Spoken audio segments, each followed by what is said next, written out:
Okay, so today, let's dive into something pretty intense. We've got some research on this case, the story of Charlotte Hayes and Jake Landon, and basically we need to understand how a seemingly ordinary man could become a kidnapper. Right. It's a story with a twist. The key to her rescue wasn't a detective or a tip, but another missing person.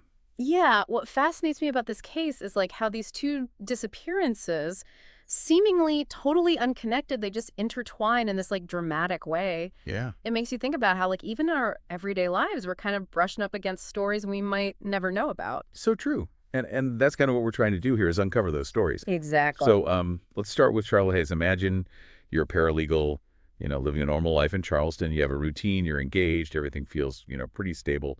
And then, bam, one evening on your way home from work, you just vanish without a trace. Yeah, and the details surrounding her disappearance are just perplexing. Her cars found abandoned on a quiet back road tire, slashed purse, inside doors locked. It's like this snapshot of a moment frozen in time, but the story behind it is completely missing. It's like a puzzle with a huge piece missing. Exactly. So the police were baffled, no witnesses, no ransom demands, nothing to suggest what happened. And so the case went cold for over a year, leaving her family and friends in this agonizing limbo. Can you imagine the weight of that silence? Absolutely. That year of unanswered questions is often the hardest part for loved ones. The not knowing, the fading hope. It's just this constant heavy burden. Oh, it's heartbreaking to think about. It is. So then 13 months into Charlotte's disappearance, something unexpected happens. Another person goes missing. Jake Landon, a college student with absolutely no connection to Charlotte. Right. He sends a text almost there and then vanishes. His car is found abandoned near an old farmhouse, very similar to Charlotte's case. And on the surface, it seems like another dead end, another unsolvable mystery. But there's this one tiny detail in Jake's case that changes everything. He accidentally makes a 3-second missed call to 911, a call that shouldn't have connected at all. And that anomaly leads the police to an abandoned house on Cold Creek Road. And that's where everything changes. This 3-second call, it really caught my attention. How could something like that even happen? And why was it so crucial for the investigation?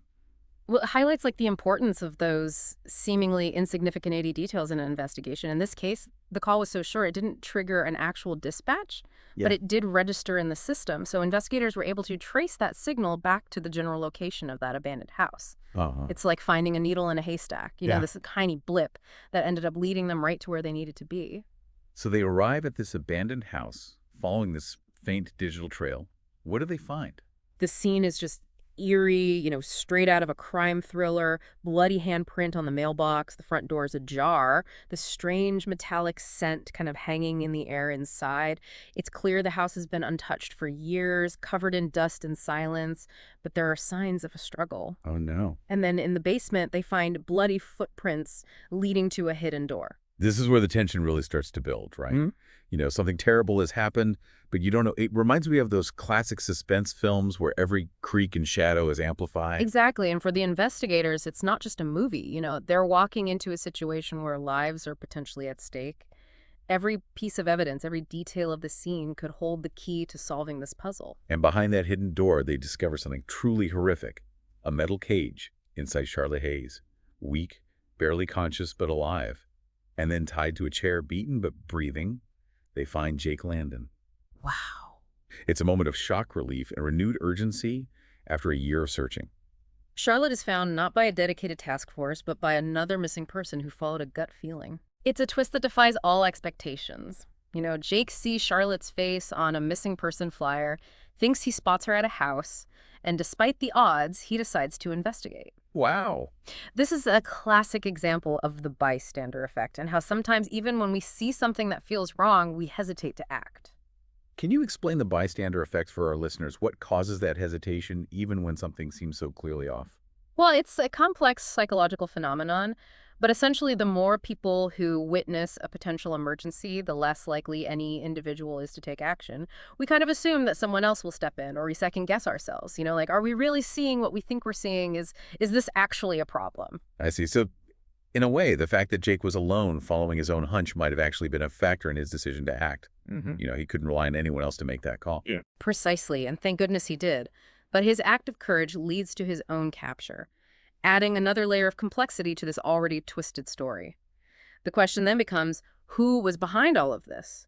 The homeowner, a former EMT named Elliot Sutter, is nowhere to be found. Okay, so we have this seemingly ordinary guy, and EMT, someone who's supposed to help people, and he's a prime suspect in a double kidnapping. It's like that saying, it's always the quiet ones.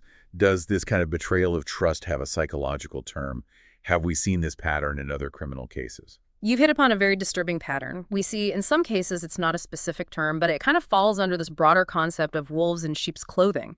These individuals exploit our inherent trust in certain professions or social roles to gain access to victims. Think about Ted Bundy, who used his charm and feigned injuries to lure women into his trap. It's chilling how easily our perceptions can be manipulated, and Sutter's house, you mentioned it, was like a treasure trove of disturbing evidence. It painted a very dark picture of his intentions. There were stolen items, seemingly trophies from other potential victims, a journal detailing Charlotte's routine for weeks leading up to her abduction, and a list of names including 3 other women who had vanished over the past decade. A journal detailing her routine that suggests a level of premeditation and planning that's just terrifying. What can we learn from this kind of evidence? What does it tell us about Sutter's mindset? Well, this level of meticulous planning is often a hallmark of what we call organized offenders. They tend to be very methodical, they choose their victims carefully, and they exert a high degree of control over the crime scene. The journal in particular is fascinating. It goes beyond simple surveillance. It suggests an obsessive interest in Charlotte's life, a need to know every detail about her. So he wasn't just choosing victims at random. There was something specific about Charlotte that made her a target. But why keep them live? Why go through all this elaborate planning just to imprison them? That's the million-dollar question. Why not simply kill them and dispose of the bodies? It suggests a psychological need beyond just eliminating witnesses. It could be a desire for power and control, a twisted sense of satisfaction from having complete dominion over another human being. It's hard to imagine what Charlotte and Jake must have gone through, the mental and emotional toll of being imprisoned, knowing the world is going on just outside those walls, but unable to reach it. The psychological impact of prolonged captivity is profound. They likely experienced extreme isolation, sensory deprivation, and a constant fear for their lives. The fact that Charlotte could hear sounds from the outside world probably intensified her feelings of helplessness and despair. It's a testament to their resilience that they managed to survive that ordeal. And Jake's bravery, his decision to act on a hunch, ultimately led to their rescue. Absolutely.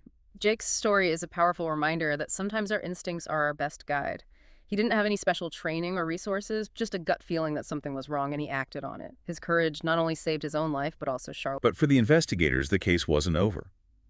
Sutter had vanished. They were racing against time to find him before he could disappear completely or potentially harm anyone else.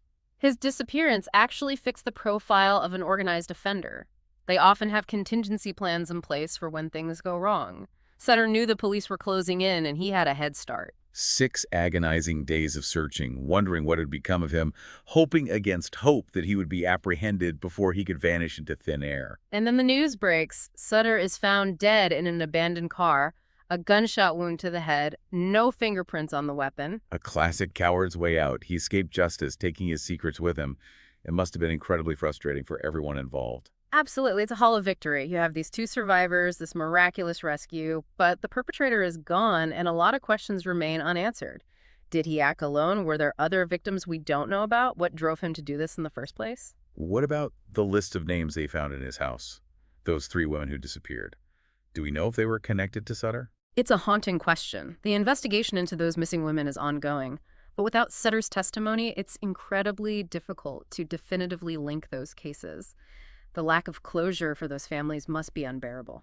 It's a sobering reminder that for every case that gets solved, there are countless others that remain mysteries. It makes you wonder how many other Elliot Sutters are out there hiding in plain sight. It's a chilling thought. It is, but, while this case kind of exposes this really dark side of human nature, it also reveals incredible resilience and the power of the human spirit.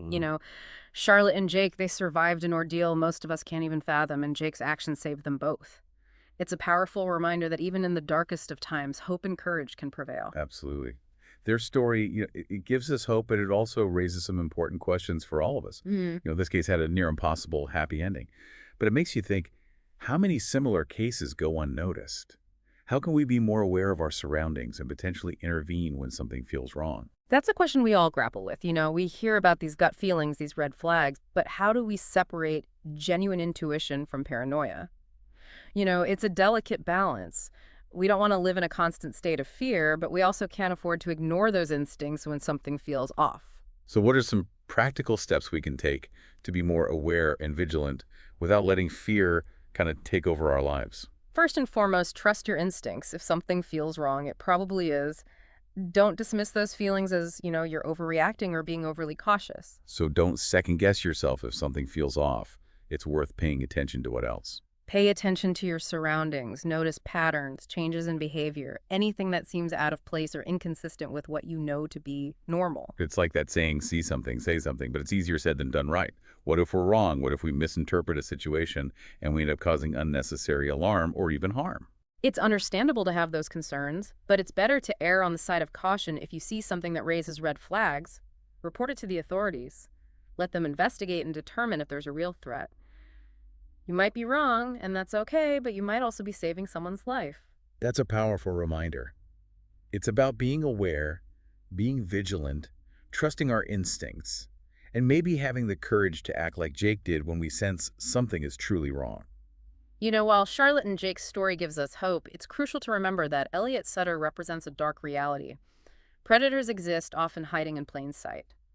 Let this case serve as a reminder to stay vigilant, trust your instincts, and support efforts to bring justice to those who have vanished without a trace. This case has been a roller coaster of emotions. From the chilling details of the kidnappings to the incredible rescue and the unanswered questions that remain, it's a story that reminds us of the complexities of human nature, the capacity for both great evil and extraordinary courage. Remember, if something feels wrong, trust your gut, speak up, and never underestimate the impact a single person can have.